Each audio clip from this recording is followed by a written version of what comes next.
করেছে। বৃদ্ধ হারের প্রশ্ন পাওয়ার সাথে সাথে উত্তর দিয়ে দেওয়ার সাথে সাথে নওজোয়ান এই যুবক কাজী আবু বকর বললেন, চাচা গো, এই যে আপনার অলংকারের হারটা আপনি নেন। কিছুক্ষণ পরে মুরব্বী মুসাফির তাকে 10 দিরহাম টাকা দিলেন। নওজোয়ান যুবক বললেন, চাচা, আপনার কাছে আমি কোনো মুনাফা নিতে চাই না, উপহার চাই না, হাদিয়াও চাই না। আপনি আমাকে একটু দোয়া করেন। এই উপহার, এই অলংকারের হার ফেরত দেওয়ার কারণে আল্লাহ যদি আমাকে উপহার দেয় বা হাদিয়া দেয়, যেন দুনিয়ার হাদিয়া না দিয়ে আল্লাহর তরফ থেকে আল্লাহর জান্নাতি হাদিয়া আমাকে দেয়। মুসাফির অবস্থায় দোয়া করে গেলেন, আল্লাহ।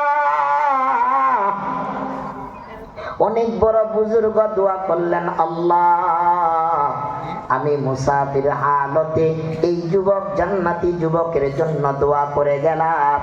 আল্লাহ, যে যুবক আমার অলংকারটারে ফেরত দিল, আল্লাহ, এটা যদি আপনার দিনের জন্য হয়ে থাকে, আল্লাহ, আপনি আপনার জান্নাতের সম্পদ থেকে এই কাজী আবু বকরের কিছু দুনিয়ায় হাদিয়া দিয়ে দেন আল্লাহ।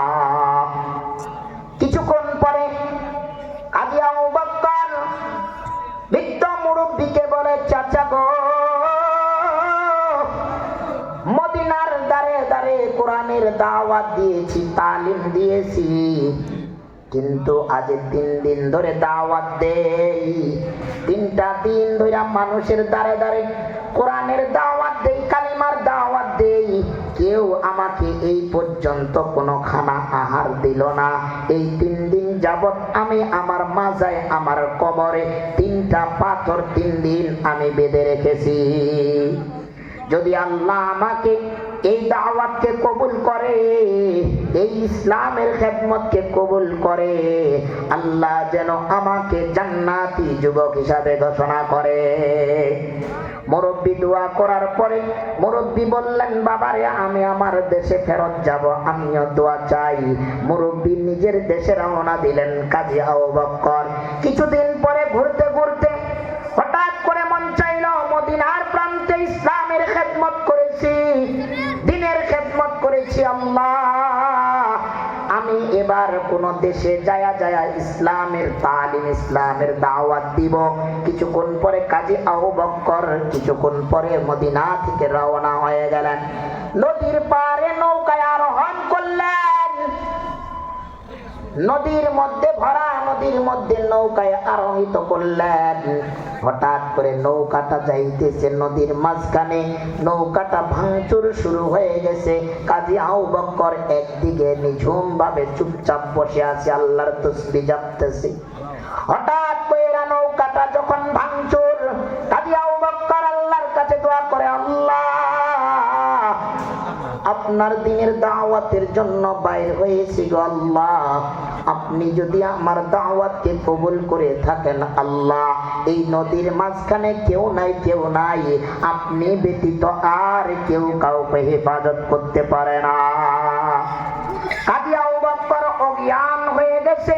পানির তলদেশে ভাসাইতে ভাসাইতে আল্লাহ এক বালুর চরের মধ্যে কাজী আবু বকরকে শুয়ায়া দিছে। কিছুক্ষণ পরে কাজী আবু বকরের কানে কানে আযানের ধ্বনি আসতেছে। কাজী আবু বকর সজাগ হয়েছে, হুঁশ ফিরে এসেছে। হঠাৎ করে কাজী আবু বকর তাকায়া তাকায়া দেখে চতুর্পাশ থেকে বালু আর বালু, পিছনে পানি আর পানি, কিছুই দেখা যায় না। আযানের ধ্বনি শুনা শুনা সামনের দিকে অগ্রসর হইল। কাজী আবু বকর নিজে তুহারাত অর্জন করলেন, পবিত্র হলেন। হওয়ার পরে নামাজের মধ্যে দাঁড়ায়া গেছে আর কোরআনে কারীম তেলাওয়াত করার শুরু করেছে। কাজী আবু বকরের তেলাওয়াত শুনে শুনে অনেক মানুষের ভিড় জমা গেছে।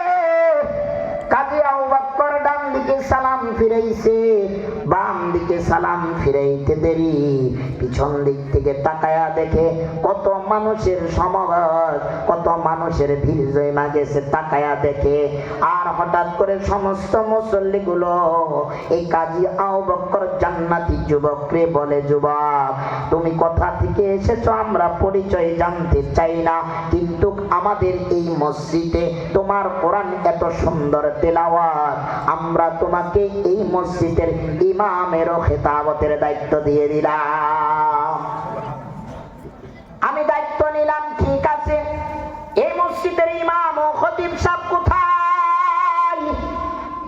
কিছুদিন আগে ইন্তেকাল করেছে, মারা গেছে, আমরা ইমাম পাই নাই যে আমরা ইমামতি দায়িত্ব দিব, আমরা কোন সুন্দর কোরআন তেলাওয়াত করনেওয়ালা ব্যক্তি পাই নাই যে আমরা এই খেতাবতের দায়িত্ব দেব। আপনার কোরআন খুব সুন্দর, আপনারে আমরা এই মসজিদের ইমাম বানায়া দিলাম। হঠাৎ করে মুসলমান, সংক্ষিপ্ত আকারের কথারে মুসলমান, কিছুক্ষণ পরে সমস্ত মুসল্লিগুলো হঠাৎ করে কয়েকদিন পরে তাকে প্রস্তাব দিলেন, ও যুবক তোমার বাড়ি কোথায়, তোমার জায়গা কোথায় জানি না, কিন্তু এই ইয়ামানের তীরে যে আপনি এসেছেন কোরআন তেলাওয়াত করতেছেন, এই ইয়ামানের তীরে আপনার কেউ নাই, কেউ নাই, এই ইয়ামানের তীরে আপনারে আমরা সবাই মিলে বিবাহ দিতে চাই। ইয়ামানের তীরে আমার কেউ নাই, কে আমার বিয়ের অভিভাবক হবে? সমস্ত মুরব্বীরা বললেন, এই ইয়ামানের তীরে তোমার কেউ নাই, আমাদের এই ইয়ামান শহরে, এই বস্তি, এই গ্রামের ভিতরে একজন বৃদ্ধ মুরব্বীর কন্যা সন্তান আছে, তার বাবাও মারা গেছে, তারও কেউ অভিভাবক নাই, গার্জেন নাই, মেয়েরও বাবা গার্জেন, আমরা ছেলেরও গার্জেন, বাবা আমরা আপনাকে বিবাহ দিতে চাই, আপনি কি রাজি নেই? বলতে ঠিক আছে, আমি রাজি হয়ে গেলাম। বিবাহ শাদী হয়ে গেলেন, মোবারক শাদী হয়ে গেলেন। ইতিমধ্যে কাজী আবু বকর তার নিজ ঘরে বাসর ঘরে পাঠাইয়া দিলেন। কাজী আবু বকর যাই দরজায় টোকা দেয়, টোকা দেওয়া দিলে আর বলেন, কে বলতেছে? আপনার স্বামী। সালাম দিলেন, এই যে প্রাণের স্বামী আসেন, সালাম আদা